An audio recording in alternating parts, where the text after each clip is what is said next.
All right, guys, big show today. It's Best Ball After Dark. Normally, this is behind the paywall just for YouTube members, but to celebrate hitting 15,000 subs on the channel this week, we're making it publicly available for all of you who've been watching the streams, commenting all summer long. Truly do appreciate it. We are, of course, going to be doing that giveaway for the $1,500. Thanks to all of you guys who left comments. That's how you got entered. We're going to do 3 winners. $500 each. We got the wheels, everything ready to go. But we're also going to have a very fun show. I got my guy, Rob Coakley from Spike Week. You know him as the singer of the shanties, the man who made a deep run in the World Series of Poker, and of course, a best ball sicko. We are going to hear about how his best ball summer is going, his experience in Las Vegas at the World Series of Poker. And then we're going to draft a team today, but we're mixing it up. We're not doing Best Ball Mania today. No, we're going to do a Bulldog draft, a $500 Bulldog draft. Going to be a great show here, Best Ball After Dark /noon with Rob Coakley. Let's go. Oh, another Influencer 101 for the backward hats, bro. Rigged! Zach Ertz with no Tyler Algier bringback? Yikes. You reached around for correlation? That's a no-no. You ADP bros disgust me. How about you just live a little? Handcuffing might actually be a way to get unique if the field's avoiding it. The Wi-Fi at this resort is a disaster? These fucking streamers don't have player takes. What if a piss boy draft is the room you need? Oh! I gotta update that video, Rob. We got fresh characters right out of the oven here. Rob Coakley, Spike Week. How you doing? Good. Just all Davis ones, though. That everything you did with Davis in the last one was great. But thanks for having me on Best Ball After Dark. At first, I thought I was coming on to do a watch along because it's Best Ball After Dark. Yes. Or Best Ball Brunch and do a commentary track on that 45-minute thing. I'm very upset that that's not where we're going with I this. know everything. You would think that piece of content you're referencing would be called Best Ball After Dark, and that this one would be called Best Ball Brunch. You know, at 2 p.m. Right. That would be a little bit more fitting. I think we need to swap names. Yeah, you probably should do that, but I won't do any more Best Ball Brunch jokes. I'm sure those have been beaten up and down to death at this point, so we can be done with that. Yeah, there's still a few more trickling out there. You know, we'll let everyone get it out of their system. Truly an incredible thing. Maybe if this was behind the paywall, we could dig in more. But, you know, I have standards that I need to keep here, Rob. That's fair. Tell me, I just remember, too, seeing your ghost stories light behind you. Yeah. I don't know. I mean, obviously anyone who follows you on Twitter is aware of the ghost stories thing, but tell me about the show these days, because you guys had been getting some pretty cool opportunities. You guys like blew up on TikTok and then subsequently YouTube. So tell the people about that show and what's been going on with it these days. Yeah, dude. So we started a podcast about almost 2 years ago. We're getting ready to celebrate our 100th episode in October, which is very fitting. Nice. Every week we cover a certain town in the country or all across the world, talk about the ghost stories there. It blew up way beyond what we thought it would be. I think we're getting close to 2 million downloads on the podcast platforms.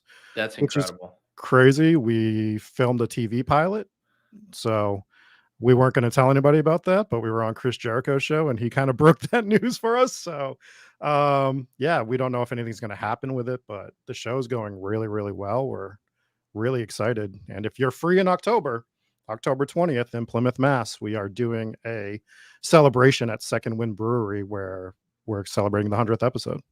Dude, that is awesome. What was there like a specific episode or something that like really got the ball rolling? Because you guys had like I would call it a pretty like meteoric growth there from when you started. Yeah, so we went and investigated the Conjuring House, the real life Conjuring House, and we did a whole episode on it, and then we break some of the episodes up into TikTok videos, and we posted one of them, and it hit 1.8 million views on TikTok, and we blew up there. And then that's where Chris Jericho saw us, and he invited us on the show, and now we've been on Jericho's podcast 3 times. We're pretty decently aligned with him, so he's helped blow us up, but we just kind of done everything. We're part of the Bloody Disgusting Network, which is big in horror movies. So a lot of stuff going on with the show. It's fun, way beyond what we thought. So we're excited with all of it. That's all. And the TV pilot thing, did someone like a production studio approach you guys, or are you kind of like bootstrapping this and shopping it around? No, so they approached us to actually record it. So they offered a production crew. We decided that if we're gonna do it, we're gonna do it on our own, which has been a lot to handle, but we've started that process. We filmed it. We're editing it. We're getting all that in the can, and then we'll present it. And it might be on TV. It might be on a streaming service, but we'll see if it goes anywhere. Wait, why did you turn down the production crew? I'm not sure about you, but I'm very hands-on with the stuff. Like the way I want to produce something. Like I want to show things a certain way. So I'm Mhm. very like, if you're going to get a production crew, first I want to show them what I want rather than seeing something that I don't like. So, and the three of us all can edit and and Jesse's like an amazing music producer. So we'd rather just take care of it all on our own for the first few episodes and then maybe get some help afterwards. Dude, you're on an absolute heater because this time last year was it, you and me were meeting up by my house to film a video where you were hitting me with a folding chair as part No, of you were the. hitting me. Oh yeah, I was hitting you. My bad. My bad. I mixed that around. But now you got a smash hit podcast, Ghost Stories. You make a top 100 run in the World Series of Poker. I mean, this year has been incredible for you. It's been quite a year. Everything's going really well. So pretty sure that we're going to lose all our money in best ball. We're not going to get any return on investment there. We have quite a bit of money invested this year in best ball. I'm not sure how much you're putting in, but I put in way more than I planned to after the score in Vegas. Yeah, well, that was my first thing. I think we asked you that on the Swolecast. I was like, how much of so tell the people what place did you finish? What was your net profit? And did you play any other tournaments you were out there? Like, what did you end up on the whole out there in Vegas playing poker? No, so what happened was I ended up finishing 138th. And that's over like the course of 9 or 10 days because I made it to day 6, but you have your days off in between. So as you can see, I had to get home to this dog in the background. That's an Yeah. absolute psychopath. So I didn't play any more tournaments, but like the funny thing is the decompression after going that deep in the main event, like it really hits you. So as I was walking back to my hotel room, right, I'm like, I want to do the most mindless thing of all time. So I won $68,000 playing in the main event. I'm like, I am going to sit at a slot machine because all I have to do is press a button. Yeah. Hit for another $1,300 on the way back to the hotel room. Walked across the street to Caesars to get a dinner at Gordon Ramsay's and sat at one more slot machine. Hit another $1,300 before I played there. So we had a good time in Vegas. That is insane. Yeah, I mean, when you're running good, dude, you're running good there. That's a great. It's so funny you say the decompression thing because I've Mhm. only gone out to one World Series of Poker. I didn't play in the main event, but I played. It was the 3K tournament. This was when I was doing it as Mans and I was making content for Poker Right. Go. But I made a deep run in that one, and it was only like 2 days over that. But even just playing 2 full days of poker, when I got knocked out, I felt like the same way. I felt like mentally and emotionally like exhausted. So I can't even imagine 6 days of it. Yeah, dude. It's basically I just created a routine. It was wake up in the morning, get breakfast, like sit down, have a good breakfast because that was the only meal that I could eat that was like Yep. halfway decent. I would do that, go to the pool just to get some sort of like, body movement in, then basically go back to the hotel room, get dressed, go to play, and you're playing for 12. The day that we cashed was like 13 to 14 hours. So you're just like have no time for anything else.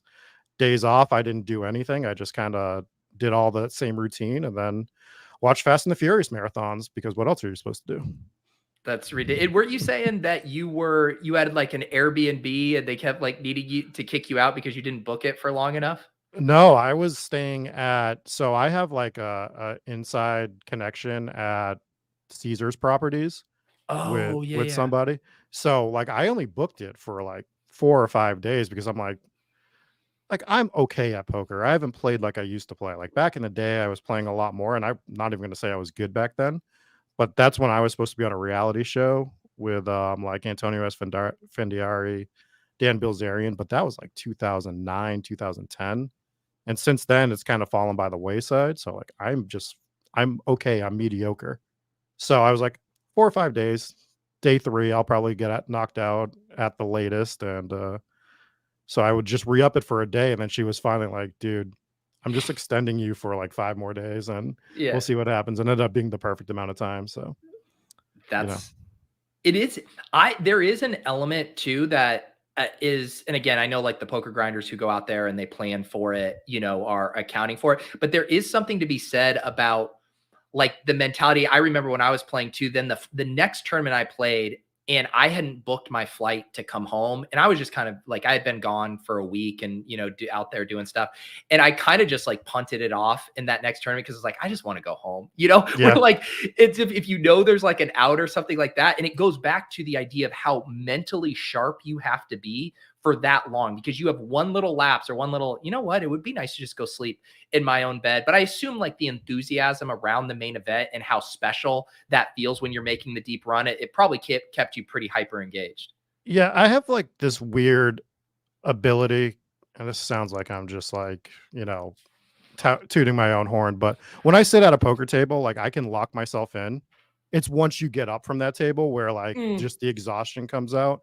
So I can stay pretty locked in for the most part while I'm at a table, but like every night, I mean, I'm old AF at this point. So I'd get up from the table at the end of the night and I would just be like, I need to hit this bed. I am so exhausted. And then the final one, I was just, dude, I was done for 2 days. I was just like mentally done for 2 to 3 days at that point.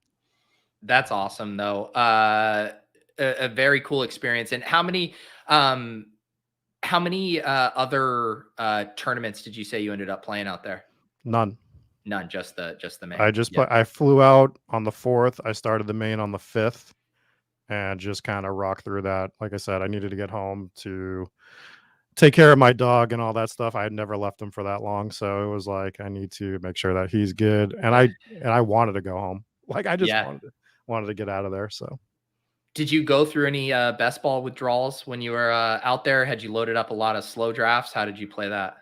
luckily, I only loaded up, I think 7 slows Okay. altogether, which was the perfect amount. Anyone else, any other amount would have like just been way too distracting. I was doing them in the morning. I was trying to do them through the tournament a little bit, but yeah, I'm glad I didn't load up on slows. Next week's going to be the week where we're in slow draft hell, trying to load up on some of these tournaments that are overlaying and having 50 slow drafts and the clock dropping.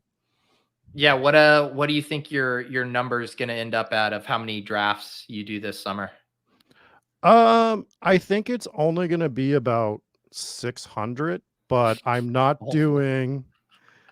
Well, dude, Eagles released that he did, I think, 137,000 drafts this year. Like, no one's touching that number. But I'm not doing any of the low stakes stuff for the most part. I'm not doing puppies. I'm not doing Yeah. $3 on DK. I'm only doing some of the bigger stuff. So that's what I'm looking for. Yeah. Yeah. I know people keep always saying like, Maddox is saying like he's burned out drafting. And it's like, you don't have to do all of these drafts, especially if you are doing like every small contest. And I haven't burned out this summer because I'll have like 4 or 5 slows going at a time. But otherwise I'm just pretty much just drafting on stream. And like, I get really excited every time I draft. Yeah. And so I've kind of avoided that this year because like, I don't want to burn out. I enjoy this stuff. It's supposed to be fun. It's not supposed to be a chore. How are you feeling doing them all on stream? I mean, it's got to be a whole different experience doing it that way. It's weird because it was a thing that I talked to Eric about before you did it. I had floated the idea, and then I was like, "There's no way I want to do that. I do not want to stream every single Best Ball Mania draft." Yeah, I'm really happy that I did it. I have no regrets. I think obviously for the channel and for the growth that I was hoping to accomplish this year, it was really good for that. And I did just like I think how we talk a lot about DFS slate content or whatever, and it's just like there's no evergreen shelf life to it. It's like you do it and it's done, and then the next Mhm. one is completely self-contained. Whatever happened previously, I liked having some kind of like narrative through Yep. line through the summer where like people could check in and be like, oh, you had these draft starts before. Oh, you finally got a 101 or whatever. Like having the narrative through line to the shows throughout the summer. And even when I read the comments, and we're going to be doing the giveaway here, and there were some very funny commenting themes, like everyone was part of this journey together. And I'm not like being, overly sentimental or whatever, but I just like that it was its own thing that wasn't segmented in a way when I otherwise did drafts last year, right? It was like, oh, this was a one-off draft. Not that that's bad, but I liked having a narrative through line this summer. Yeah, that's why I actually like doing that whole point that you just brought up is why I love doing the ghost show, because the juxtaposition between doing best ball content and that, like all of that is evergreen. You can load up one of those episodes 10 years from now, and that's still, that person's still haunting that place. That person's still dead. They didn't come back to life. But a best ball draft, the shelf life on it, it's like 72 hours. Oh, Terry McLaurin has turf toe now. This draft is thrown out, because not thrown out, but like you're watching it like, I can't get him in the, he's not a 4th round pick anymore.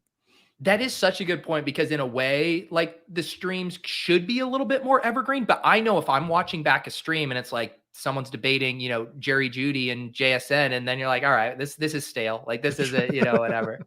Yeah. But on the other hand, I do think people, like when I read the comments of people who went back on the 150 streams, and they will, they love seeing like, oh man, how different the ADP has changed. Or even like, oh, you were in this structural phase here where you're doing this a lot, and then you kind of came out of that. So it is fun to like hold up a mirror to your drafting as well. Like I get a lot of immediate feedback, people joking about Sam Howell or bust at every draft, or tilting that I have 0% Nick Chubb or whatever. So it has been fun to like, you do really have to be accountable for your takes and your decisions and your thought process when like literally every pick you're making in Best Ball Mania is in front of an audience.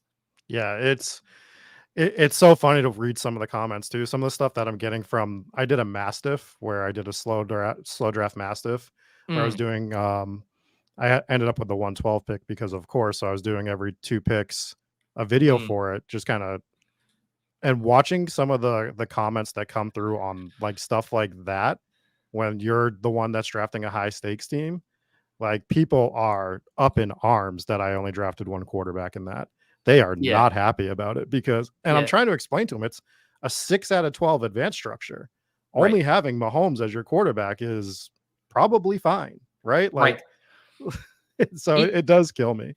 It is funny you say that, because that happened, I think it was 2 nights ago on Chip Chasing. We were drafting that NFFC team, and we had taken both Dobbs and Jaden Reed. And someone in the comments was like, how do you not stack him up with Jordan Love? And it's like, obviously in a best ball tournament, that would have been a screaming pick. But this isn't best ball. This is a managed format where the upside of the player is more important than having a secondary correlation when they're the sprint element. It's not the individual week gauntlets, all this stuff. But it is funny how best ball brains, specifically just the Best Ball Mania and puppy structures, now infiltrate every way we think about football. And I'm guilty of it too. Like I look at home league players and I'm like, oh, this guy goes in the 4th round of Best Ball Mania. Like he shouldn't be here. Like getting rid of best ball brain, and specifically that format structure when you're doing other contests, actually takes effort.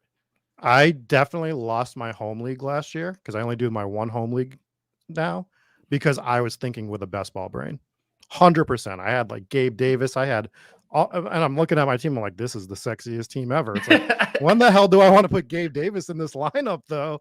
So it definitely infiltrates. We're all guilty of it, but yeah, it's so interesting. And then when you try to flip to these different these different tournaments with these different rules, and your brain just starts melting because you're like, wait a minute. So I do enjoy it though. I want to keep talking to you, but we all are also going to do a Bulldog draft today. Rob, did you hop us in one of those? We are in one. We are waiting for 5 right now. So if people want to jump in, now is the time to do it. Here you go. If you want to draft with these idiot streamers, you're going to have to pony up today. No $25 barrier of entry. This is the $500 one.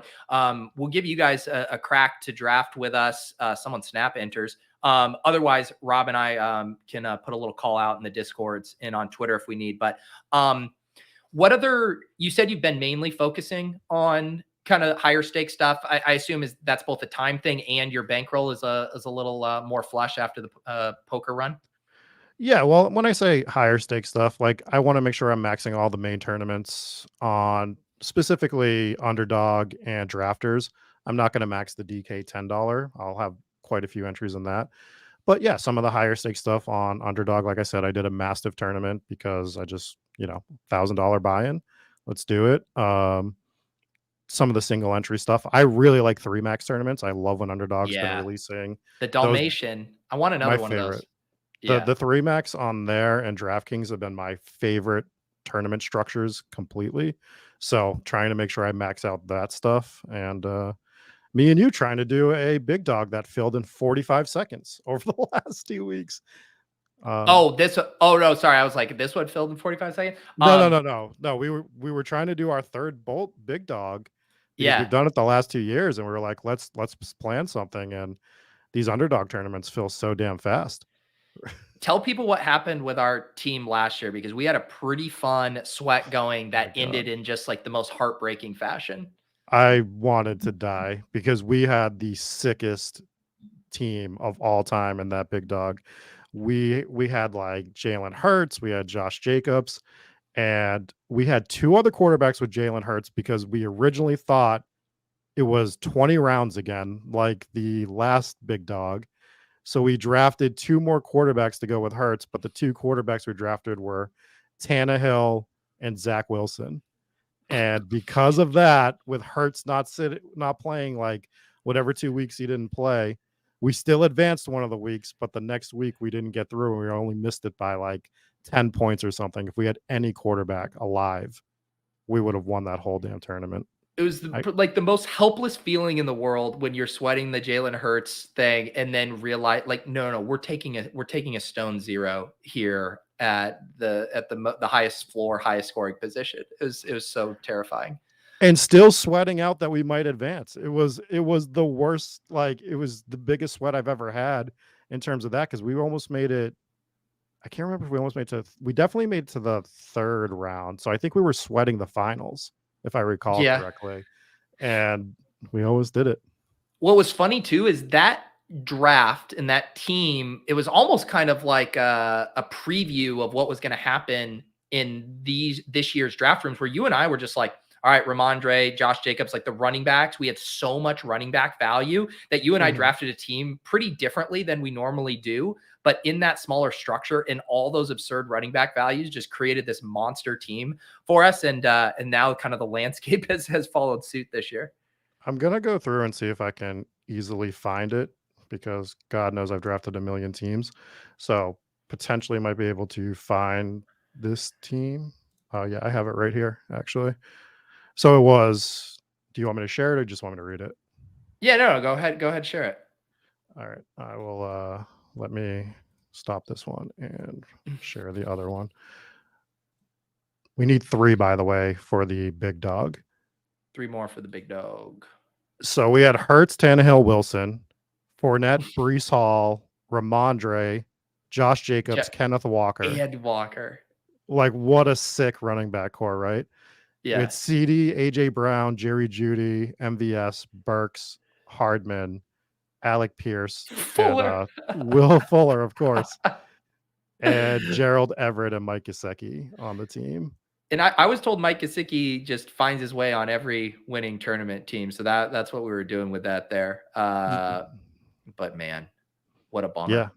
Yeah. We almost made it through to the whatever round, but man, that team, that running back room, our biggest fight on that stream was Miles Sanders or Josh Jacobs, and it just didn't matter. Didn't matter at all, because we just had the nuts at the running back position. And that is when we had our bet where you were taking Kenneth Gainwell over Miles Sanders straight up. And I was like, you have jumped the shark. And then we booked that bet straight up. Yeah. What a great bet that was for me. I'm so sick of arguing about Eagles running backs, and it carried over to this year to the draft. You probably muted the notifications with me and Sanderson yelling at each other for a solid day about the Eagles running back situation when they traded for Swift, because we were in a private chat just going at it, because I was very anti Rashad Penny at the time and still am. And Wait, was I in the chat? It was the ship chasing draft stream. Oh, I definitely muted that one. Yeah, I was like, no, guys, knock yourselves out. I'm done with that. I eventually had to mute it because I was sick of arguing about it. But yeah, Sanderson definitely smarter than me, but that was the one hill I was willing to die on, and I'm still willing to die on, I am not drafting any Rashad Penny this year. What's your Eagles? Are you in on Swift? Or are you all in on Gainwell again? I was big on Gainwell, personally. He just seemed like he was the cheapest. It seemed like they were still going to work him in. I was at like 20% before the big jump happened on him. And I Mhm. want some Swift, but he's a little more expensive than I'd like. So he was kind of more site dependent for me. I Yeah. try to make sure that there's certain guys I'm site dependent on, like Jahmyr Gibbs. I'm real low on underdog, but I'm grabbing him on full PPR Mhm. sites for sure. Um, but yeah, Rashad Penny, 0%. So I hope we don't have to have that discussion today. I mean, I like Rashad Penny, but he's not a guy that I'm going to.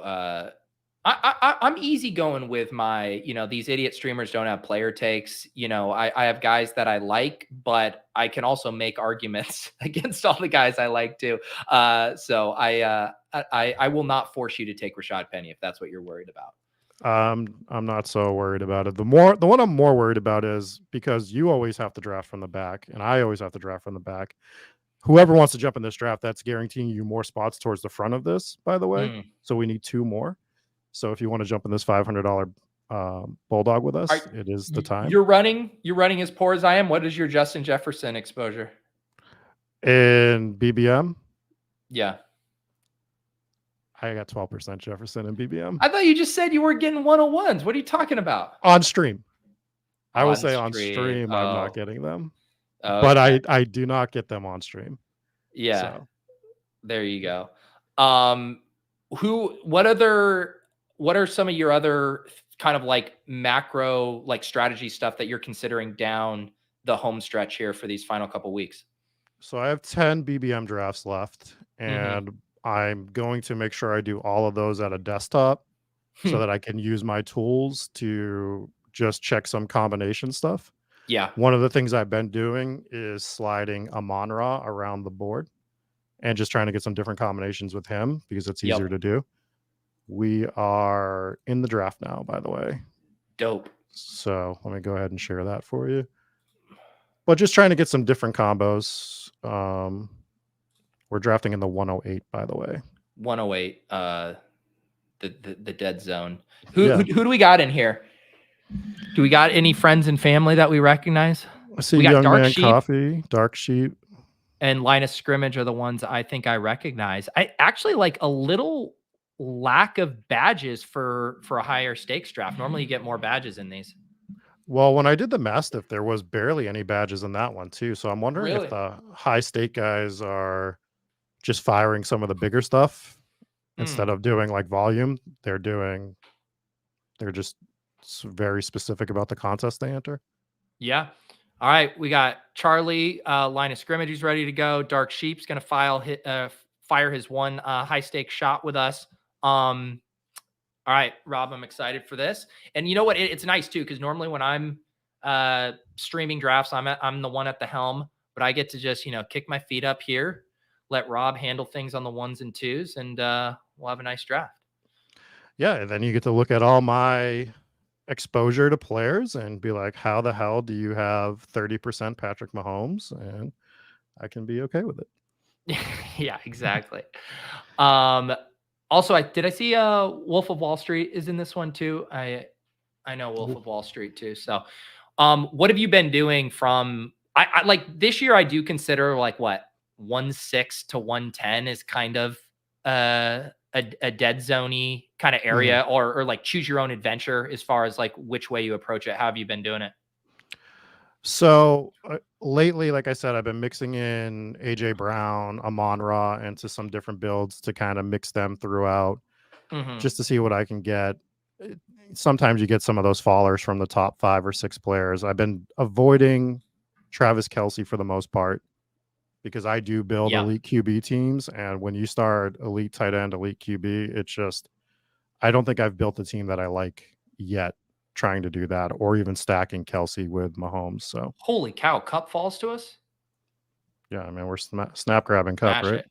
Yeah. Right. So Bijan, Travis Kelce, and Eckler go, and let us get Cooper Kupp at 1-8, just to let people know the differences for this structure. So this is the Bulldog, Bulldog or Big Dog? Yeah, Bulldog, $500 buy-in, round 1, 12-person group. Then we're going to get the top 2 go to an 8-person group for week 15. Then the top to again advance to a 4-person group in week 16. And then the finals in week 17 is just an 8-person group. So pretty small groupings here. Not going to have to worry about correlations quite as much. Yeah, I kind of wish that they did sort of like the big dog last year, where I think it was top 3 or 4 advance. I would kind Yeah. of prefer that in a $500 buy-in, but still not overly terrible here. And we're gonna win Yeah. anyway, so it doesn't matter. It is fun though with some of these draft, like, because they can go either way, right? Like I think last year our draft was so wide receiver heavy. And it was like one of those like, classic puppy rooms or something. And then this one almost kind of swings back in the other direction where you see like Bijan, Kelsey, Eckler go when you'll never see those 3 guys go in that order in like a puppy or a BBM draft. Yeah, barely ever do you get Cooper Kupp at the 108. I mean, I don't know if I've gotten that in a BBM draft at all this year. Some other sites maybe, but not BBM. And maybe it happened for a few people right after he had the injury. But I mean, like all indications are he's good to go for week 1. Like there shouldn't really be any falling of his ADP because of the injury stuff. Yeah. Nick Chubb going in the first round is real interesting now as well, especially because we were getting him in the beginning of the 3rd round. Yeah. Thank God Devontae goes. We don't have to have that conversation. Yeah. He's been a pull. I forgot you're one of the big I'm like neutral on him, and I do take guys who are still on the board ahead of him. You're completely out on Adams, right? Yeah, I think I have like 0. I definitely have 0% on almost every site on Devontae Adams. Yeah. It's not him. It's the team. That team is telling you that they're going to implode, and sometimes you just have to listen to the team, in my opinion. All right, Dark Sheep and Line of Scrimmage are going to take the 2 guys we want here most likely. What do you like in this range? I think Pollard's a smash in round 2, to be completely honest. He's a round 1 guy that should be going in round 1, and we still get middle round 2 prices with Tony Pollard. So there you go. And he goes. So that's what I did, so that we can get Garrett Wilson if that's who you were wanting. I was leaning. Well, I just assumed Line of Scrimmage was going to take Wilson. Are you good with Wilson? I love Garrett Wilson here. I'm fine with Garrett Wilson on this team. Yeah. Another, again, not that we have to worry about unique combos, but it is very hard to get Cooper Kupp and Garrett Wilson on the same team to each other. Yeah, it'll be fun. Definitely a fun start. But Pollard, I've been trying to smash as much Pollard as I can all season. So between trying to get him and a ton of Mahomes, like it's been a little bit more difficult just for player portfolio reasons. But Pollard, in my opinion, is probably the best pick in the first 2 rounds. And I don't think it's particularly close. Yeah. Rob, the chat would like you to boost the screen zoom on the picks. There we go. Is that better, guys? There we go. Sorry about that, chat. It's all first time streaming. What do you think? So we have 2 teams that do the expensive stacks. Hurts, AJ Brown, Mahomes, Kelsey. Again, something that we saw maybe like at the opening of the year, Best Ball Mania, you were seeing a little bit more of this, and then everyone kind of chilled out and was like, you know what? Some of the time I can get Mahomes in the 3rd. I can get Hurts in the 3rd. Although it's always been very hard to get Hurts, AJ Brown if you're patient. But what do you think of that strategy in this format specifically?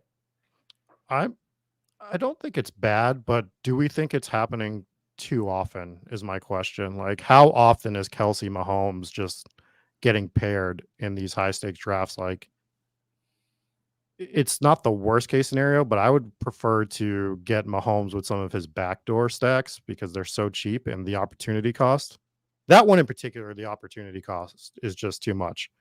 Tight end, quarterback, and you're way behind at wide receiver and running back. The AJ Brown, Jalen Hurts one, I don't mind quite as much, but that Kelsey Mahomes one is too much, man. It costs too much. Yeah. I'm with you on that. So yeah, we start Cooper Kupp, Garrett Wilson here. Definitely some some interesting starts. You got a Eckler Barkley start. We mentioned the Kelsey Mahomes, the AJ Brown Hurts. Our guy Dark Sheep does CD and Amon Ra. Line of scrimmage does the Diggs Pollard. And now we do have Mark Andrews go to the Justin Jefferson drafter. Where are you generally at with the elite QBs? Is that something you've been prioritizing? I am going to be the elite QB guy. I have a ton of Hurts, a ton of Mahomes. Mhm. I'm a little overweight on Lamar, a little overweight on Herbert, I think, as well. And then kind of with the field on some of the other guys, a little down on Josh Allen, just because you have to give up one of them if you're going overweight on the other 2 or 3 guys. So, but elite QB, if this is the year of elite QB, I will be the guy winning all the money. And if it's not, I will be quite poor. Yeah, I think I'm on the other side of it. So one of us will have a good year. But again, like in this format too, with the smaller groups, I definitely am, I think, more open to it. And I guess specifically at these prices here, if Allen falls to us, I think that's pretty interesting. This drafter is not going to take a quarterback. I mean, would you be into Allen here at 3.8? I would be in. He does take take just Allen. double tap. He just double tapped. What? So he did double tap elite QB in this tournament. Wow. Which is That's interesting. ballsy. Yeah. I've done it like on a handful of teams in BBM, but I'm not going out of my way to do it. And I don't think I would do it in this tournament. Yeah. So what are you thinking here? I'm normally taking Ramondre in this range. What are your thoughts? I like Lamar here. I'm fine with Ramondre as well, but I think Lamar, this range is pretty flat, and we can backdoor stack Baltimore pretty easily. Yeah, I'm fine with either or. What's your you are Ramondre? I'm good with either. You make the call. We'll do Ramondre because we can do some other stuff. Okay. As well. So we'll do Ramondre. Yeah, I think, I do think Ramondre slightly mispriced here. I don't mind Lamar. I think this is probably just our push-pull of like, I think, probably higher on the elite quarterbacks. I kind of tend to like my builds better without them. And who knows, there's maybe a small chance that they come back around as well. Maybe not, but it was worth a shot with the Hurts drafter behind us, I think. Yeah, well, I mean, everything gets thrown off when Mahomes double taps Josh Allen here as well, is the other thing too. So that kind of throws a little bit of a monkey wrench in what we were planning to do. We probably get Allen. If this guy's taking DK Metcalf, I assume we're getting Allen, but I'm okay with it either way. Yeah, that's a weird one. Someone in the chat saying they like double tapping elite quarterback in this format. Yeah, I think that the opportunity cost is just so much. There's already an opportunity cost of where these quarterbacks are going. And, especially if, to me, there's like 25, 26 players who I think, could compete to be like a top overall, scorer, and getting a couple of those guys and to pass on that twice, I think is just a really hard way to build a successful team. We see Justin Fields go first pick of the 4th as well. So that's a little interesting. Yeah. Fields goes, London goes here pretty early too. This board is Lamar does go to, of course, Fields went before Lamar. Yeah. That's an interesting one there. Well, I don't think that we're kind of in line for any QB at this point. No. Are you interested in double tapping running back here? Because we could do Breece Hall. I'm not opposed to doing Mixon as well. Yeah, I'm not a Mixon guy. I definitely would be on board for Breece here. And just build out this Jets situation we have going on. Yeah, I used to select a lot of Judy in this range. That is over. I'm seeing people getting him in like the 70s now. Yeah, Judy was never one of my picks in this range. I've been real big on London, DJ Moore, and also Terry McLaurin in that range. Which Yeah. I think this is a fun start here. The two wide receivers, the two running backs, and it kind of like, if I think of like, just my ideal first 4 rounds this year, it's getting 2 elite wide receivers and then getting 2 of these, what I consider bell cow backs that are being discounted for whatever reason. And that's, I think, exactly what we just did here. Well, we're also getting lucky because we're not in a Piss Boys draft, right? We are Yes. seeing a lot of running backs go, so it gives us a lot more flexibility down the stretch on what we can do. And we see a lot of people going with unstacked quarterbacks in this one, so it's going to be something to monitor here as well. We see Burrow go unstacked.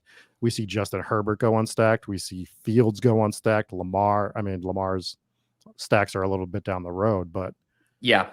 we have a real interesting room breaking out for a high stakes draft, I would say. So then let me ask you, since you have been really heavy on elite quarterback, obviously you've drafted teams without them. Do you end up being, when you don't do elite quarterback, like a full punt QB guy, or do you still have some like guys in the mid rounds that you end up targeting? Like, how do you normally play it if you don't get a top 6, 7 option? It really depends. I've been mixing that up because there are guys I like in the middle. I mean, Daniel Jones and Deshaun Watson seem like guys that can just absolutely win you all the money this year as well.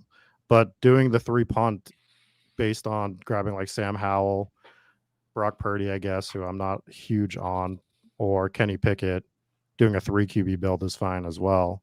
Yeah. I again, elite's just kind of been my play because a lot of them, other than Jalen Hurts, we do talk about the opportunity cost, but other than Jalen Hurts, every single elite quarterback, their stacking partners are super cheap. It's like an anomaly this season. Diggs, of course, for Allen, but Gabe Davis is relatively cheap. All of the Kansas City wide receivers are cheap as well. Lamar's wide receivers are overly cheap. So I think we need to factor in that opportunity cost somewhat too. Yeah, this draft is wild, man. We see Jerry Jeudy go here at 47. I don't know. Like, do you think that drafter is ignoring the news, not concerned? Like, even taking him, not letting him come back on the wrap, where I'm just like, there's basically no chance. I think the one hole is taking Jerry Jeudy there.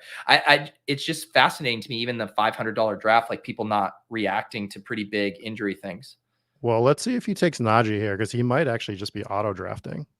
Oh, is the case, right? If he grabs Jamar, he grabs Henry, he grabs Calvin, who usually goes in this range. Jerry, the clock's running out. No, he picked Aaron Jones. That was a selection, so he's not maybe auto he's back. drafting. Maybe it was a little auto drafting, and then I guess when we hopped in, right? Like sometimes with these drafts that we're all spoiled with the Best Ball Mania and whatever because they snap fill. But these ones, I do think that probably happens a decent amount, right? Where you're sitting, you get distracted. Next thing you know, you didn't check the notification that it filled. Yeah, you got to be real careful on some of these high stakes because it will take you. Spoiler alert, like a little peek behind the curtain. We registered before we even started streaming. Yeah. And it took us still that long to fill. So if you're not paying attention, you fall asleep, you take a nap or something, you might be auto drafting a $500 team. Yep. We'll see. We're about to pick here in the 5th round our team through 4 rounds. Cooper Kupp, Garrett Wilson, Ramondre Stevenson, and Breece Hall. Initially before the quarterback run happened, I was like, we could consider Herbert in this range, but Herbert obviously long gone. What do you like here?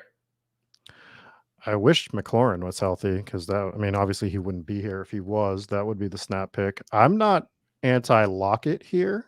I do think Lockett should be moving up a little bit. I'm fine with Lockett. I'm fine with one of these tight ends as well, since we didn't get an elite QB. If you like Waller or Kittle, let's push tight end maybe one more. I like the Lockett pick. All right, let's do Lockett. Leaves us flexible for the back part of the draft too. Yep. Yeah, we got tons of like late quarterback stacking options now as well, depending on how we want to play that. Definitely. I have a pick that I would really like to take, but I will not reveal it quite yet. Yes. Yeah, we have on this side of the board, we got our guys, line of scrimmage and Dark Sheep. They go Mhm. back to back running backs there, Alexander Madison and Damian Pierce. Gabe Davis sneaks in to the 5th round. You don't often see that. You certainly don't see Gabe Davis going ahead of Deontay Johnson much these days. Easy Love and Life sounds like a David Kitchen burner account, doesn't Yeah. it? Just Man, living a little, taking Justin Fields unstacked early before Lamar Jackson. you know, it's incredible.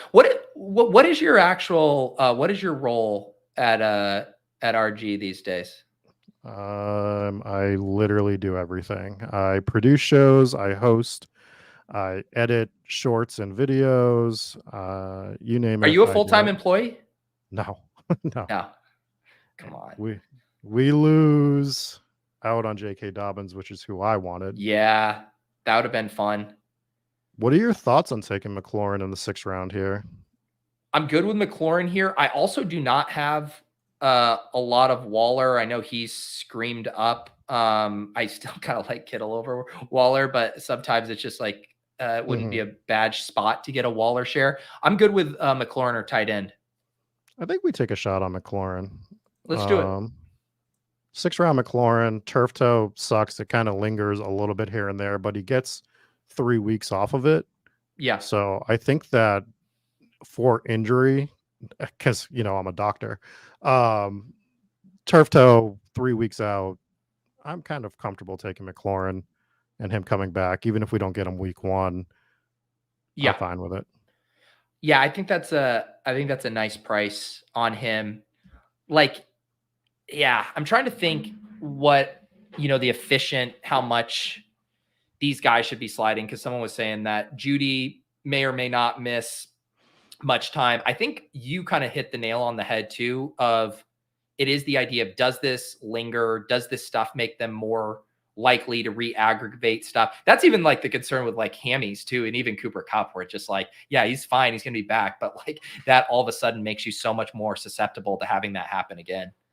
Yeah, I mean, we play doctors on TV to try to figure this stuff out. We've been trying to figure out every single ACL injury in the world between Breece Hall, Kyler Murray, and I'm in on Breece, but I'm not in on Javonte or Kyler at all this year. So, I mean, that was a big fight between me and Kitchen on a stream a couple days ago, where he was very upset that I'm not taking Kyler Murray this year. He was upset at you? Oh yeah, he was quite.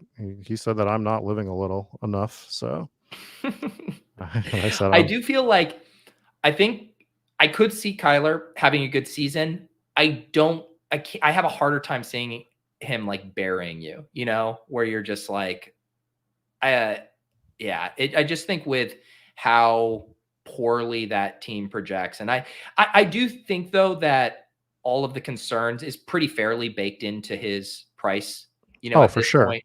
for Like, sure. it's not outrageous where he's going. No, I mean, he's worth taking a shot there occasionally, I guess. But to your point, again, sometimes I just try to listen to what the teams are telling us. There are like little rumors that they're talking about Kyler playing very little this year because they are tanking the entire season. It seems like they're trying to pull off a rebuild with already having their starting quarterback, which is like a Right. tricky thing to maneuver, right? But we look at their win total, we look at their roster, we start looking at some of the trades they're making.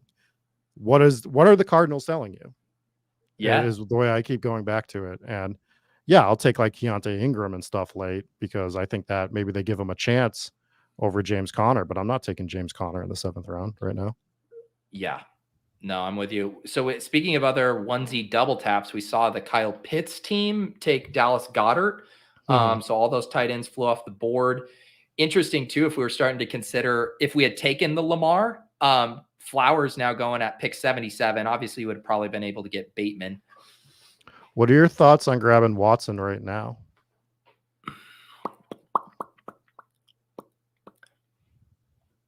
Is Elijah Moore available? Yes, he is. What would you think about grabbing Moore first? We can do that. I might be misreading it wrong, but I guess the only other thing I would have wanted to go check is the Amari Cooper drafter, where they are. That's a good call. Yeah, right behind us, so we're not getting him. Well, I think line of scrimmage. Didn't line of scrimmage take a He has Amari. He He has no QB. Yeah. I mean, I'm still good with like this is like Elijah Moore, I think is a good pick here in the Sutton Cooks range regardless. But it probably because I guess I struggle with if I'm getting Watson. You were talking about how the other quarterbacks have all the backdoor stack stuff, right? Where all of a sudden it puts us in a weird spot where it becomes probably only Njoku if you miss out on Elijah Moore. And then I start to like that a lot less. Although in this format, it's probably less imperative to have him, cleanly stacked up. So I'm at peace with it either way. But apologies if we played that wrong and you really wanted Watson. No, it's fine. We'll still find some stuff that we like coming back around. Yeah, let me see the board here. Did you say you're out on Swift? I'm not out on Swift. It's just I'm at 9% right now on Swift. So like slightly over the field, but I don't go out of my way to grab him, is what I would say. So it's been just mixing him in here and there and pairing him with Hurts and doing some other different stuff with him. I like Swift a pretty good. He would probably be my choice here as line of scrimmage does take Deshaun. Is there anything else? Bateman already went off the board. Yeah, Bateman going off the board's interesting. I'm fine with Swift here. Yeah. I think the Eagles are another team that's kind of telling us what they want out of their backfield, and I think Swift's going to be a good part of it, and I think it's the perfect type of team to have him when we have Ramondre and Breece Hall. So that because you can't rely on Swift every week, but as your third RB, those boom weeks are going to be real nice. And I will say, like, just looking at, I mean, I like Khalil Herbert, but I'm not taking Khalil Herbert over Swift. Certainly not taking James Conner over Swift. So in this range here, right next to Kamara, I really like this price on Swift. I like Swift. I went through a phase of drafting Kamara too as well, because I feel like he should have come up a bit. It feels like he is really just going to have that backfield for one more year for the most part for what he does. So I would have been fine with Kamara too, although I prefer Swift over Kamara. So I'm glad we went the way we went with it.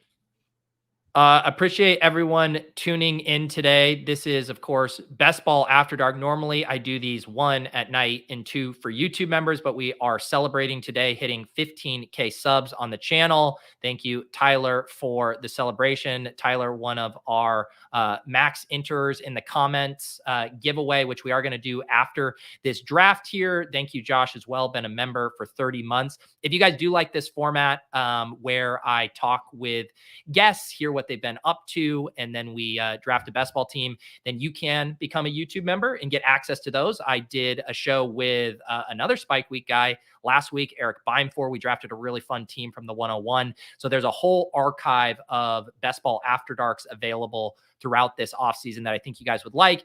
And Rob, I did forget to pull this up before. Matt Murphy really wants to see your dog. Is that even possible right now? It is. We'll do it after the next 2 picks. There you go. All right. I'll make Gotham get up so that you guys can see him. The dogs will be shown here. Yeah. We're coming back up on our picks though. Yes. And so we are 0-3-5-0 right now. Mm-hmm. What's standing out to you right I mean, at this moment? I slam Berkson at this price. Mm-hmm. Do you have concerns about Burks? I don't. I mean, like, just the concerns that we know about. I didn't like his earlier price. I've started grabbing him a little bit more. Mm-hmm. We get Rodgers sniped from us right there, which is real intentional. I'm fine with Burks here though. Yeah, I mean that's like way ahead for Rodgers. I guess what do they have? That seems like a weird because we've cornered the market on Jets, haven't we? We have, but I think people are starting to. Well, he also went unstacked Joe Burrow, so Okay. he's just living a little out here. But Yeah. we saw Kirk Cousins go in the early ninth. Two was gone. Richardson's gone. Dak's gone. So although quarterbacks are going earlier, we need to just like kind of be cognizant of what we want to do Yeah. with the position going forward, is what I would say. Yeah. Um this, I don't for I think just because I'm so comfortable with the late quarterbacks, I never get too itchy with it. But I will say, like, I do like Daniel Jones a lot when you're trying to give yourself some upside at QB in this range. Can I see our wide receivers again and see what other like late Sure. stacks we have? We have Cup, Wilson, Lockett, McLaurin, Elijah Moore, Traylon Burks right now. Yeah, I mean, we could do the Geno thing or the Daniel Jones. I also think Charbonnet is a really nice pick here. What do you think is the play? I kind of like Daniel Jones here. I think Yeah. he has the most upside of all the quarterbacks. We still have a ton of stacking partners behind for Yeah. a seventh and final wide receiver if we wanted to do that. So I'm good with taking Daniel Jones and then just kind of seeing what we want to do with the position from there on. Yep. Yeah. I like that pick there. Holy cow. And then Yeah. the Aaron Rodgers drafter takes Jared Goff as his third quarterback. Third quarterback, Snap. Joe Burrow. That's kind of why I wanted to make sure we got Jones because, like I said, this room. It's a wild room. It's a wild $500 entry room. Yeah. He goes 3 quarterbacks, all unstacked, right? Yeah. With 3 wide receivers here, with Mike Evans, Cortland Sutton, and DK Metcalf. Started Eckler, Barkley, goes Kamara. So just kind of all over the place there for that one. We saw all the other quarterbacks that went unstacked. It just, I kind of like the way we played this, to be perfectly honest. I think we're setting up a team that, in a room like this, with the correlation with the team stacks and no one else having them on the left side of the board, we're kind of fighting with the back end of this draft. And yeah, I think good. that worked out. That worked out well. And I will say, I do play pretty fast and loose with quarterbacks and pushing it, but now seeing what this room is doing, taking 2 elite quarterbacks in rounds 2 and 3, taking 3 unstacked quarterbacks through 10 rounds, well ahead of ADP. I do think all bets are off at this point, and giving ourselves like a true upside play. Daniel Jones over the course of the entire season, do I think he could be a top 5 quarterback? No, but in individual weeks, and hopefully in the weeks that matter the most to us, I think he certainly can do that. Yeah, we see Geno go off the board as well. I think getting Daniel Jones is probably, we're going to look back and just be super happy that we grabbed Daniel Jones where we grabbed him. It's a room that's shaping up to be one of those ones where you can absolutely get locked out at quarterback, which does not happen on Underdog often. It happens on some other sites, but usually you don't have to deal with that on Underdog. So I'm perfectly happy with what we did there. We see, did this 2 team, they have 3 quarterbacks. Holy They have cow. 3. Yeah, so they went Richardson, Geno Smith, Russell Wilson. We're going to actually probably get a nice value here at this pick, just with how many quarterbacks are going ahead of ADP. Yeah, it's going to be good, but still something to keep an eye on as we go through this draft. So I love right the now board we're just taunting you with Rashad Penny. I know, right? We're 1-3-6-0 right now with Daniel Jones, Ramondre Stevenson, Breece Hall, DeAndre Swift, Cooper Kupp, Garrett Wilson, Tyler Lockett, Terry McLaurin, Elijah Moore, Traylon Burks, and no tight ends. So yeah, so there are a couple wide receivers who I do think should be going higher here. What do you think structurally here? I think Elijah Mitchell probably makes the most sense for us right here. To get a 4th running back, we want to probably push our wide receiver because we probably want a Giants wide receiver. Yeah, I mean, Mitchell, we can do Mitchell. He's been falling in a lot of drafts just because of the abductor thing. But I still like him but he's a decent back bit. at practice. Like I get like people getting scared and stuff, but he's back Yeah. at practice. We know what Elijah Mitchell is. We do know that he might be made of glass, but When did he? I guess I had missed the update on him giving back. Is he like back and limited, or just like the abductor strain is just like no longer an issue? I thought he was back in practice at full, but I could be wrong on that. I thought I remember reading that. Yeah, return to practice. Oh, here it is. Eli Mitchell returned to practice after an extended absence due to an injury and looked explosive. The back was quick in and out of his cuts and split the defense for a big gain as a receiver. That sounds pretty good to me. Yeah, I like that.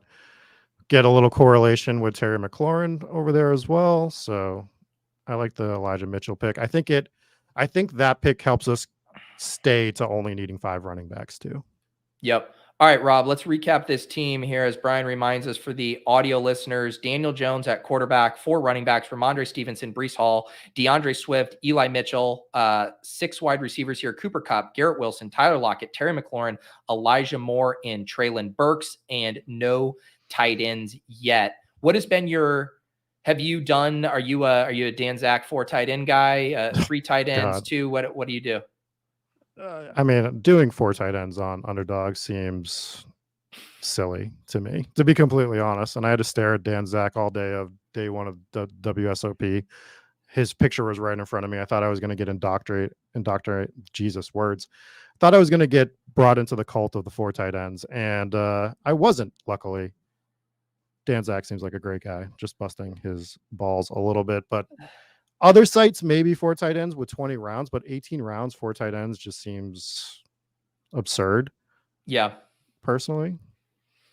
Yeah. I think with this build, we're probably almost for sure a 3 tight end build. Yes, we're definitely a 3 tight end build on this game. And a couple of the wide receivers who I do think should be up in this range are now gone in this range in Mims and Rashee Rice. Finally starting to see those guys, I think, correctly move up. This is a pretty flat part of the board here. I mean, the Jameson Williams fall is pretty crazy. Even though he's not a guy I take a lot. And I would be fine if you wanted to do a little Swift Gainwell hand cucking here. Oh, I forgot we had Swift. Do you have any interest in Algier or MVS? I like Algier a good bit here. And be done? Yeah, I think the reason I like with our kind of, having Ramondre and Breece, I guess Breece could be a slow start guy, but taking really big cuts with Algier and Mitchell behind CMC and Bijan too, I think makes sense on this team here. So yeah, I'm good with that. I promised the dog. Oh yeah, let's see the dog. I will show it. Gotham. I know he always knows when there's a camera, but there he is. That is Gotham. That's a cute pup. He's a good boy. So we add Algier here. Jameson Williams slides all the way to pick 138. And we are at a 156 build. What's your lean on this being a 2 QB or a 3 QB build? I think we could play it either way with Daniel Jones. Personally, we're going to want a 7th wide receiver, most likely. Yep. I would say. But we're going to be going 3 tight ends. So that's going to be the question is, are we even capable of doing a 3 quarterback build? Well, we are in that it would be a 3-5-7-3. It's a 3-5-7-3, but we could push another wide receiver. So it's interesting because of this room. Yeah. Like, that's what we need to figure out. Like, we also have to figure out when we're going to take a 2nd quarterback because we do see Derek Carr go. Russell Wilson went as well. Yeah. I wonder, have you been drafting a little bit of Laporta? I am looking back, wondering if we maybe should have getting an upside crack at tight end and taking Laporta over Mitchell. I've started grabbing him a bit more lately, which was probably a mistake. I think we all get blind spots in our portfolios where we're just doing certain things over and over again. Yep. And I think Laporta was a blind spot for me for a while. We see Brock Purdy go in the 12th round here at the last pick. So again, another thing to be keeping an eye on. But I think Laporta I like him, but he's starting to creep up and Yeah. become quite expensive. And I don't know. I'm not against it. It's not ever a priority, is what I will say. Yeah.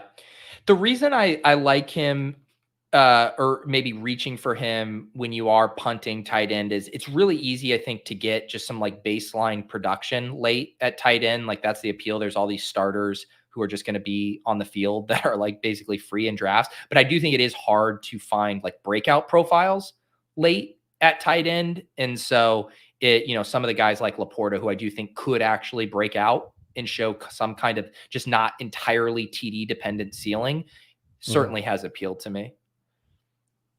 We are coming back up on the clock with a 1560 build. Anything jumping out to you?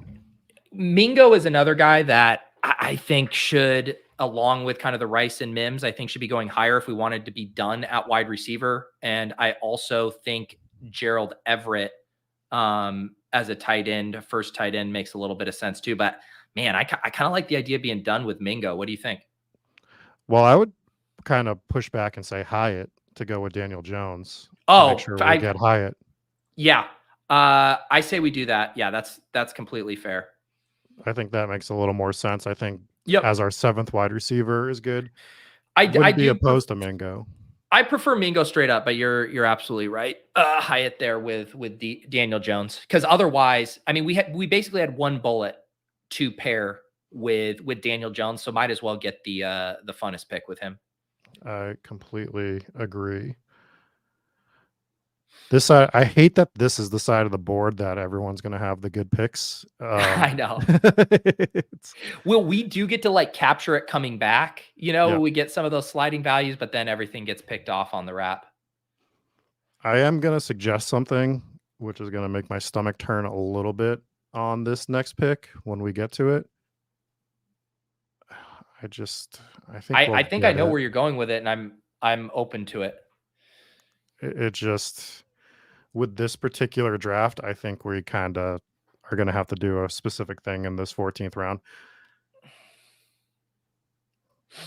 Yeah. Because I was eyeing the Stafford thing earlier and then with Higbee, but the Higbee drafter took Higbee pretty early. And then I think we got to grab Howell here at pick 160. I mean, my Howell bags are extremely heavy, but this room is just absolutely out of control right now. It correlates with our entire team. I have 16% Howell, so my bags are also packed, but I think that this makes a ton of sense for our specific team. I do think if we go 3 QBs, pairing up a Mac Jones with Ramondre or a Ritter with Algier is also perfectly fine. I'm not opposed to 3 quarterback here. Yeah. So do you want to go over our team real fast for everybody? Yeah, we got a 2-5-7, still no tight ends on the board. Rob, I think very correctly, got us out in front of just what has turned into a totally crazy quarterback room, forcing us to take Sam Howell. I guess so it's only a round ahead of ADP at this point, but still Daniel Jones, Sam Howell at quarterback. Running backs here looking nice. Ramondre, Breece Hall, DeAndre Swift, Eli Mitchell, and Tyler Algier. And wide receivers looking nice as well. This is what happens when you punt the onesie positions. Cooper Kupp, Garrett Wilson, Tyler Lockett, Terry McLaurin, Elijah Moore, Treylon Burks, and Jalen Hyatt to stack up with Daniel Jones. And now we're about to crank some purple down the home stretch. Yeah, in honor of the Crack Rock show last night that you had. You asked Crack Rock a question. I want to ask you that question. Who is the most famous person you have in your phone? I have a guess, I don't know. But well, it's not like I don't have anyone. It's everyone. It's all names that people would know, right? It's I'm Matthew Berry. That's who I would have guessed. Patrick Laird, Tom Everett Scott, Scott Hansen, stuff like that. Anyone that I've done shows or content with, that no one like really off. I mean, honestly, yeah. I'm trying to think if I have any better ones than that. What's yours? Mine's Jericho. Yeah, that's a good one. Did you see the tickets he got me for wrestling a couple weeks ago? No, I missed that. Oh man, he offered to hook me up, and I thought I was just gonna get like some, you know, bleacher seats or something, and I had second row floor seats That's right incredible. right in the middle of the ring. It was bonkers. That has to be Insane. surreal for you too, because you're a huge like wrestling fan, right? Yeah, I grew up a big wrestling fan. I don't watch Yeah. it quite as much as I used to, but still, I mean, wrestling is just fun, dude. Like I bring one of my friends to a wrestling event like every couple years. He's never watched wrestling, and it's like the most fun he has going out. He's like, it's always a great night out. It's just a fun, it's a show. It's a Yeah. show. So one of before, it's so funny when you said like you had a gross name to float that ended up being Sam Howell. I was like, that's not gross. First, I thought you were going to float Kyler Murray because I did think you were getting spooked about quarterback, but then I should have known that there was no world you were ever going to float. But the next name I thought you were going to say that I'm on Mhm. board with and is still here is Greg Dulcich at this price. I'm fine with Um, Greg Dulcich here. yeah. I think again, we're going to be taking at least two more tight ends. There's actually been like some more follow-up reporting. I think Levitan shared a piece from The Athletic yesterday where I think everyone had like written him off because of the Adam Troutman stuff, which admittedly was very concerning.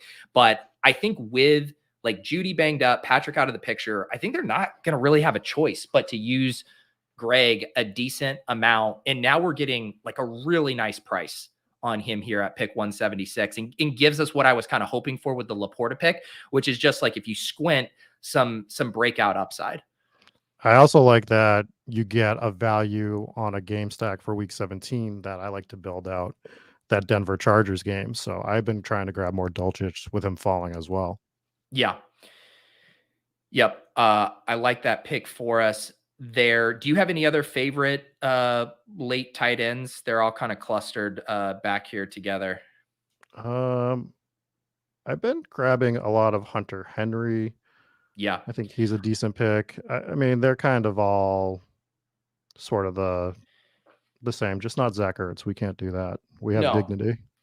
I was going to say both Hunter Henry and Conklin make sense to me. We've already made like basically a big bet on the Jets, just obviously without Rodgers, and then Henry with the Ramondre. So I do in these smaller tournaments like building out the team level correlations. So if you like Henry over Conklin, I'm certainly okay with that. Do you want to grab Henry just in case we decide to go with a third Yeah, quarterback? I do like that. Yeah, so we Okay. grab Hunter Henry. We have two more picks left. It does feel to me like a quarterback tight end to round things out, unless if you have a running back flyer that you really like, I'm not entirely opposed of just going two quarterbacks. I mean, I think the only running back would actually build out a team stack for us as well would be Kyron, right? I'm comfortable saying it now because Yeah. I think it's the right side of the board that I'm worried about. And if we don't get him, I'm not super concerned. But I think the one running back I'd be interested in would be Kyron Williams. But I don't think we need him on this team. Yeah. We have like a Suedo like luxury pick. Right.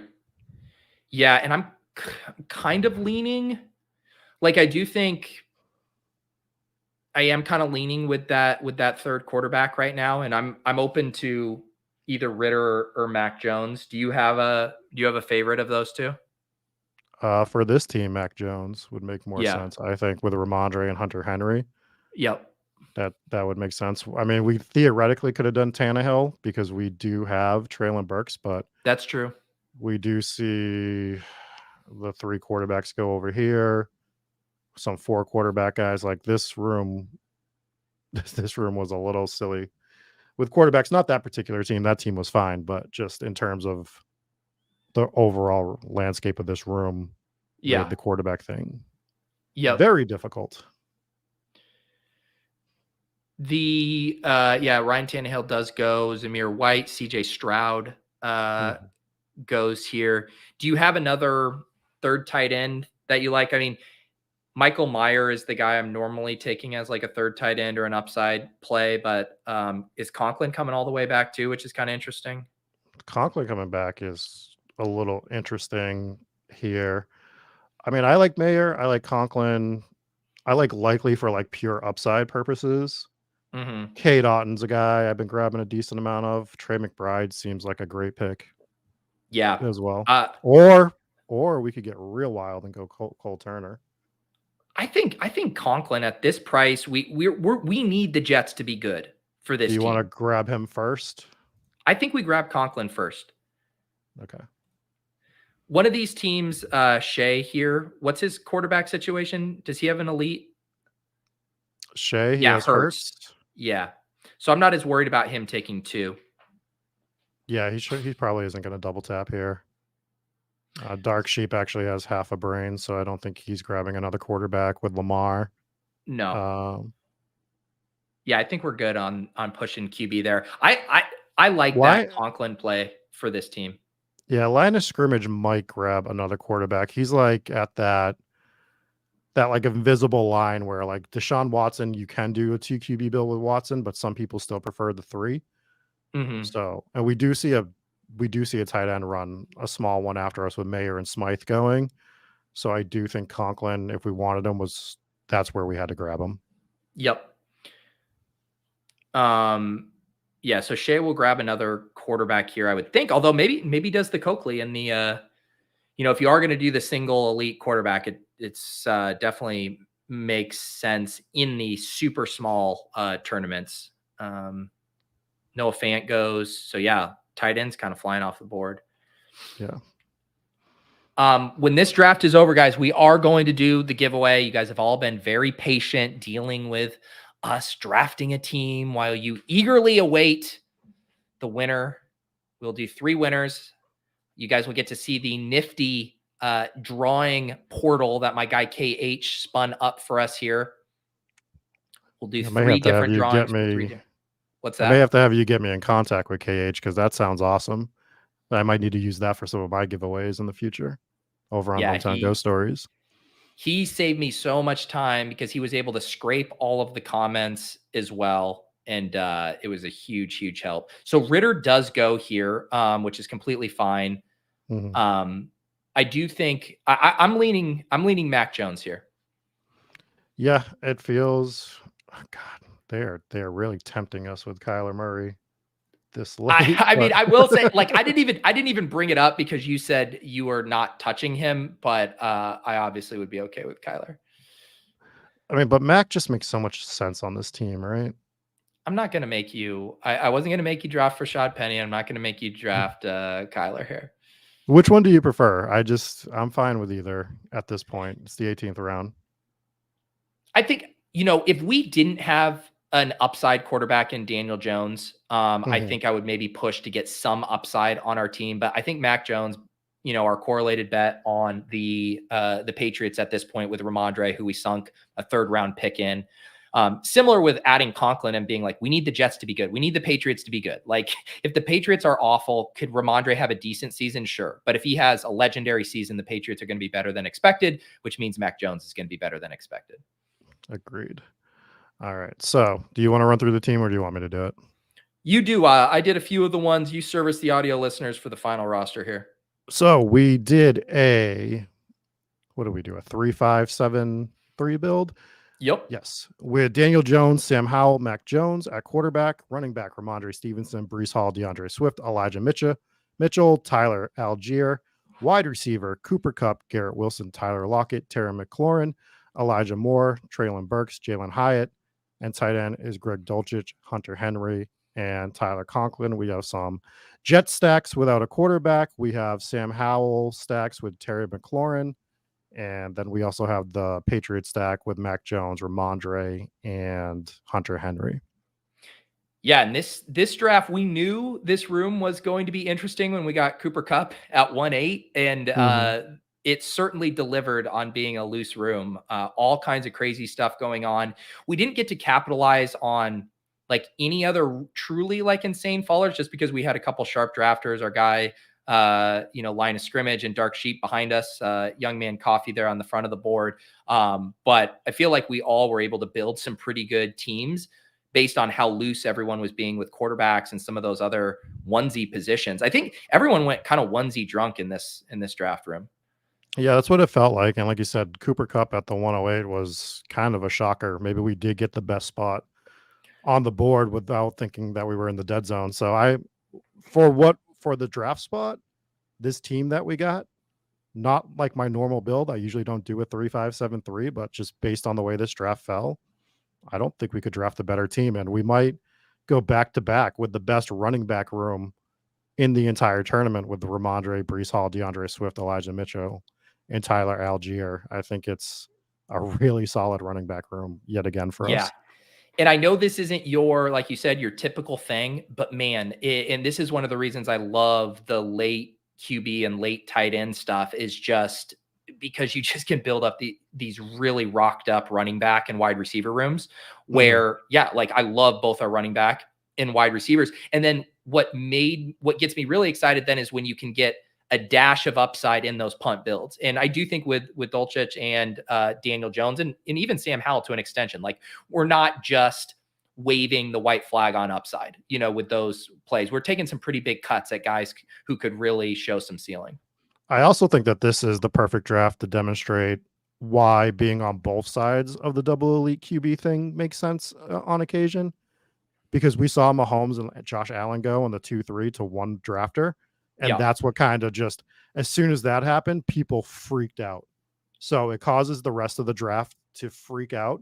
And if you are the one with a double elite QB, I don't think I particularly love the way this guy drafted his entire team.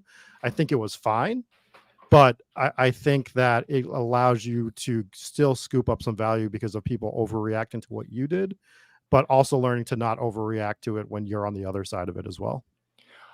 I like this point by Consigliere here too. We get Cup in a range where you're normally maybe like a CMC or a Bijan falls, and then we get Algier Mitchell as ways to further kind of like wipe out those first round picks depending on how that goes. Yeah, that's a good one too. All right. Very fun team in the books here, Rob. Excited to sweat this one with you this year. And it's now time to do this giveaway. Rob, you down to hang around here for the pageantry? Yeah, of course. I got to see it. We did a Bulldog with a $500 entry, so might as well give away 3 $500 entries, right? That's right. And I do just want, again, to say, I know I've mentioned this a few times since we hit 15K on Tuesday. Seriously appreciate all of the comments and engagement. And yes, I realize I incentivized you guys to leave comments, but it was much appreciated. It made this drafting season fun and getting to interact with you as you guys troll me for my picks and all of that good stuff. And I do also want to give a shout out to some of the OG commenters, guys like Tyler and Frankie and Willis, who were commenting well before there was money to be given away. So shout out to you guys. And I also want to give a few other shout outs to people here. We ended up having a handful of people who max entered. I'm just going to read off some of the top commenters here. Frankie, Tyler, Carolina, PJP, Brandon Merchant, Rupesh, B-Spurf, J Hart 83, Purple Yosh, Jouts, Willis is awesome, Brett, Neil Farley, Fakook, Charles Nelson, Stephen Rooney, Lawrence Bailey, and IO, aka Tony Marco 1, Matt Bellinger, James Ritchie, Jason Calhoun, Jake Twitchell, Mathology, Jay Fresh, Mad Sox. All of you guys were in the top 1% of commenters. And I also want to shout out a few people who had a thematic through line to their comments throughout the year. We do, of course, have the super chat king himself, Tyler. Thank you for all those super chats. Brandon left a haiku. Brandon Merchant left a haiku on every single draft stream. You want to talk about, there were some lazy people who would just write comment and I would have to remove those. This guy's out here writing individual haikus. So shout out to Brandon there. Purple Yosh always leaving thoughtful comments, well thought out, sometimes paragraphs. I appreciate you there. Neil Farley also leaving always very interesting comments. We had my guy Mathology who left horoscopes for each team there too. I really appreciated that series. Waylon F. Jennings, every single day gave me a different fast food item. We went through Subway together. We went through Taco Bell together. I appreciated all of that, Waylon, except making me hungry for gross food. Shout out to my guy Iceman, who would pull old reviews and comments from streams 3 to 4 years ago and paste them in there. I appreciated that. FF Doom had a late surge of quoting his favorite quotes from the shows themselves. I enjoyed that. Chris Mooney gave me a song of the day on all of his comments. So yeah, all kinds of good stuff there. I'm sure I'm forgetting some of you guys, but I did just want to spotlight a few of you who stood out this year with all of the comments. And I think it's time, Rob, to pull this up here and do our giveaway. I'm excited to see this thing. All right. So yeah, so I'll show you guys what he has built for me here. I'll pull up the window. So basically what I did is I have 3 different tabs here of the same thing. You can see the number of entries, 13,738 total entries in the way my guy KH spun this up. And so you'll notice here, when I hit start drawing, what it's going to do is it's going to put everyone into groups of 50. So the first wheel spin is going to get us an individual bucket because there were so many entries. So this is what we'll do. This will get us the first bucket here. We don't We're know all who's in rooting this for bucket. Group three. It is group 44 is the winning group here. So now you can see this group here on the board. And we are now going to spin here for the first $500 winner. This is going to be eligible via PayPal or Venmo. And it is Alex Fantasy. Alex Fantasy is the winner of this one. I can go to the YouTube channel right here. Alex Best Ball in the title. So we do have a true best ball grinder here. Nice. Alex, are you in the chat? Alex Best Ball there. Congratulations there. I'm trying to think how I'm going to do this. How about this? In the comments of this video, if you won, obviously I want to confirm it with your username. If you could comment with an email or your Twitter DM, I will then connect with you further or get your info. Or if you want to just give me your Venmo there in the comments, that would be good. Are we ready to do it again here for number 2? This is bonkers. Kudos to the guy that made this for you. Seriously, KH saved me so much. And I kind of looked a gift horse in the mouth because he scraped all the comments for me. And then I went to Wheel of Names, Rob, and I'm trying to paste in like that. And I'm like, it literally can't do this. And I was like, do you know any like tools that might be out there to do this? He's like, I'll build you something. And I'm like, this guy is an absolute legend. All right. We're spinning for the second group here. What was the first group? Was group 44. Now we got group 48 here. Let's spin. The winner is Stephen Rooney. Rooney is a longtime commenter on this channel. I don't know if I saw Stephen in the chat here earlier, but I recognize Stephen from all of his comments. Also in the Discord, I believe a YouTube member as well. So very stoked for Stephen to win here. Congratulations, Stephen.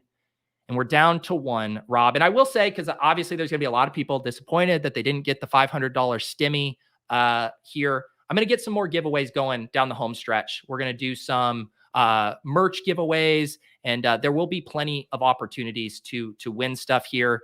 Rob, do you want to, wish anyone good luck here on this final spin? I want to do a bet. What group do you think is gonna? Ooh, is okay. gonna hit? Well, we just had a 44 and a 48. This feels like a single digit group that's about to come up. So I was gonna bet a single digit number 2. I was gonna go with 3. Okay, I was gonna say 8.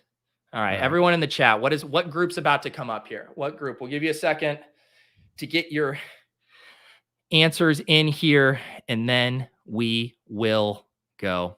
All right, we got 8s, 37, 11, group 7, another single digit, 17s, 2 17s, 15s. All right, let's see who's correct. Here we go. We're going to start this drawing, separating entries into 50 different groups, spinning for the group. Let's see if we can find someone who got it correct. Group 32. Let's see. I'm scrolling through. Did anyone guess 32 right? I'm scrolling. 22, couple 22s. There's a 33. There's a 32 late. They're now all coming in. Yeah, that's too late. All right. Final spin here. GG's to everyone. Really appreciate all of the comments, all of the support, especially those of you who are going to keep it going. There's a few of those I'm not leaving in the comments lately. I appreciate you. Our final winner here is none other than Quam015, Quam015. Recognize this user here, subscribes to Macro Dosing, Establish the Run NBA, Underdog Fantasy. Looks like someone with some nice taste in content here. Congratulations to Quam015. Rob, we did it. 3 winners. We did it. Hot best ball summer, 15K subs. Great crew, great guest. It's been a nice day. High stakes draft, great team, going to take down the entire tournament with it. Yeah, it's going to be great. It's going to be are you excited that the summer's ending? Are you getting burnt out, or are you just like, it's the home stretch, baby, let's get these drafts in? Yeah, I mean, I'm kind of looking forward to the rhythms of the season, but the way I view things, and people have been asking me lately, you know, like just like friends, you'll be like, oh man, so you're probably gearing up for your busy season, right? Like seasons. I was like, this is my busy season. This is like, the busy season, baby. This is. And I do really think like I am now, after this summer experience, it's completely reframed how I even think about like the NFL calendar, where I'm like, no, I want to be in like my rhythms in season. And then the summer is when we go hard, like basically from the NFL draft, you know, to now. So I enjoy it. But yes, I can't continue at this pace year round. So I am looking forward to a little bit of a break. 13 days left.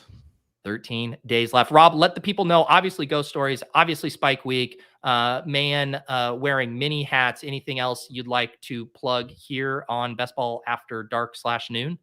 No, just follow both of those shows. If you're into Halloween stuff, obviously Hometown Ghost Stories. Understand this isn't exactly the crowd, but if you're looking to have a good time in October 20th in Plymouth, Massachusetts at Second Wind Brewery, we will be celebrating our 100th episode.